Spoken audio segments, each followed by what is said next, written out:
So, okay, 21st Sunday. Sige. So I think most of you already were able to get the the strong points of the gospel reading. No, it's really about a narrow door. Narrow door. Okay, so again, Jesus started with uh,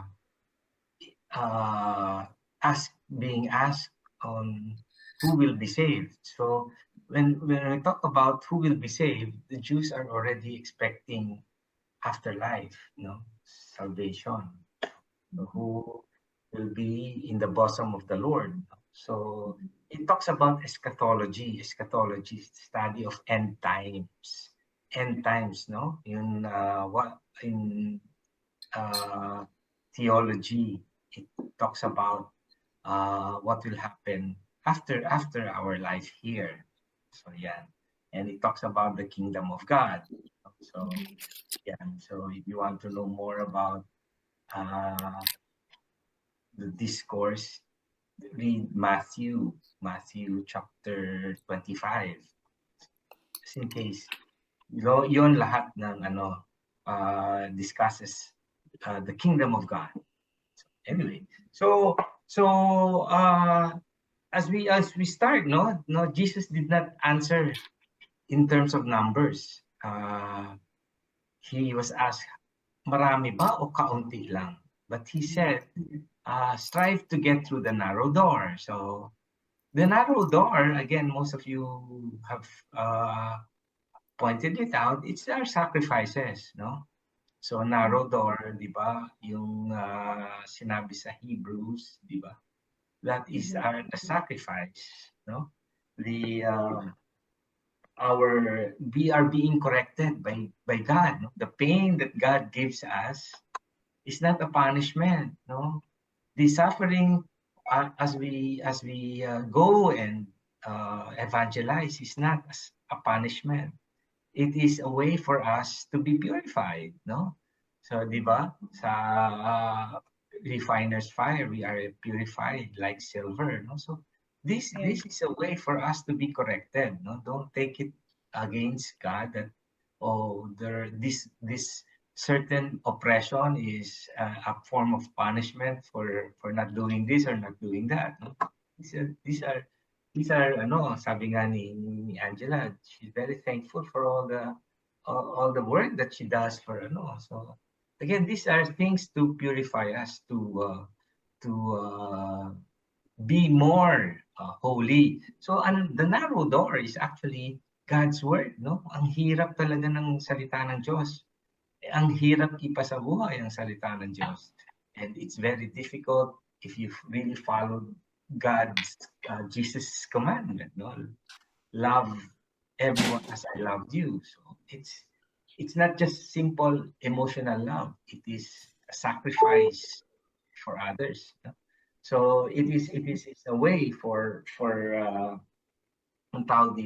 us to be purified as we share that joy of evangelization. It's also a way for us to being purified. Purified in what sense? Because we live the word of God through evangelization.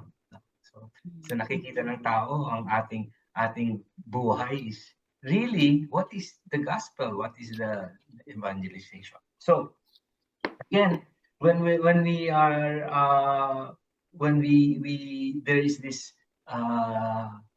description of those who were not ang tawag dito, who will be knocking at the door when the door closes. Di ba sinabi niya, I don't know you. No, so this is the thing that you probably have missed, no. This is yung last will be first and the first will be last. Sino ba yon? Okay. Sino ba yung mga nauna? They are the chosen people. Ang mga Hudyo. First Okay. is the Kaya, Jew. the Jews, yes. They were the first one. They were the chosen ones. So, yung chosen ones, katulad nung sa Isaiah, no? Sinasabi ni Isaiah, those who are the survivors of the exile, survivors in a sense, that those who were faithful even through their suffering during the exile, sila ang aking tatawagin. No? Yeah. They will be the survivors who will be sent out. No? Those who have endured pain, they will be the ones sent out. So magtataka ka, bakit tayo pinipili ng Diyos to be sent out? Because we have endured some pain in our life. That our pain, naging stronger tayo. No? Through our pain, we got stronger. Kaya ngayon, any other pain, ay, panis yan. Ano lang yan, di ba? We laughed at it because we know we have endured it. No? So that's why that is the narrow door that we have gone through. No? So yung sinabi ko kanina na marami ang tinatawag. No? So people na tinawag ng Diyos, di ba? It is those who were called first, yung mga Hudyo. But the last are the ones who have heard and lived the life of God. So sinasabi dito, yung mga nauna, they will be the last. Ang mga nahuling tinawag at naniwala will be the first. The Jews were the first one who've been chosen. So ang sinasabi ni Jesus dito, they were being given the good news, no, but they couldn't understand the good news. So kasi mahirap nang intindihin yung sinasabi ni Jesus to them, no, that yun nga, he's being called a blasphemer. They couldn't believe Jesus in that he is the Messiah. So they are those who were sinabi na you will knock on the doors na I don't know you. Go away, evildoers. So these are the ones that have decided to take the wide door. No, the wide door is to life.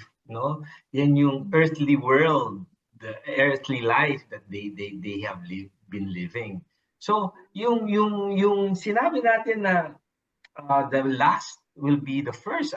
Sinabi dito to the letters of the saint to the Hebrews, di ba? Sinabi niya they will choose ang tawag doon? They will be bringing them, and that's the first reading pala, yung mga survivors, they will be sent out to the land who have never heard God and His glory. So they are the ones being sent out, no? Kanina sinabi ko. So that's why you are being chosen, because you have already gone through the narrow door. Malalim na yung inyong pananampalataya, and that those hindi na kayo takot ma-oppress ng mga tao na hindi buo ang kanilang paniniwala sa Diyos. So you are now with confidence and with on your faith that you are able to go out, no, and evangelize. So yung mga marami ka, di ba? Sinasabi last Sunday na reading natin last Sunday that you will be faced with oppression as you go out. So again, this Sunday is telling us na we have to endure that pain of sacrificing when we evangelize, because it is our way, it's our ticket, it's our parang worthy to be with God. So as we hindi lang ito in service, this narrow door, no, it is, I mean, spiritually marami pa tayong kailangan baguhin sa sarili natin. Sometimes we just turn our back. Sometimes we use service as an excuse, no? Again, personally, we do have other mga things that obstacles on how we see God. No? So marami yan. So hindi lang yan service, oppression ng service. No, it's an oppression that the evil one is trying to block you from doing, learning who God is even deeper. So again, this narrow door is difficult.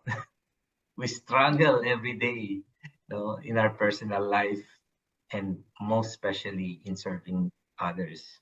So as we struggle, yun lang ang natin, I think the joy or the fulfillment that we get out of it is, the thinking that eventually we will all be seated on the table of God.